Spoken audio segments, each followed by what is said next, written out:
আসসালামু আলাইকুম। আমি অ্যাডভোকেট মোমেনা খানম। আজকে যে বিষয়টি নিয়ে কথা বলবো সেটি হচ্ছে জমি বিক্রেতা যদি জমি রেজিস্ট্রি করে দেওয়ার পরে নামজারি না করেই মারা যান তাহলে করণীয় কি?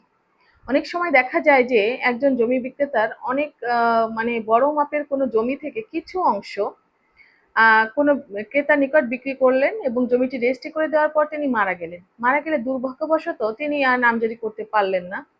তাহলে তিনি কি করবেন? এক্ষেত্রে তার করণীয় হচ্ছে তিনি যেই মৃত ব্যক্তি আছে তার ওয়ারিশদেরকে অন্তর্ভুক্ত করে অথবা তাকে যে রেজিস্টার্ড সাবকবলা দলিল করে দেওয়া হয়েছে সেই দলিল দ্বারা এসিল্যান্ড অফিস বরাবর নামজারি বা মিউটেশনের অ্যাপ্লিকেশন করতে পারেন।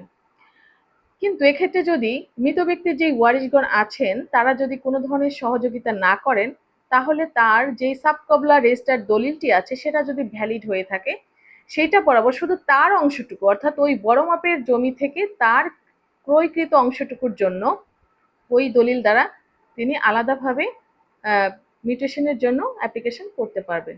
ধন্যবাদ সবাই।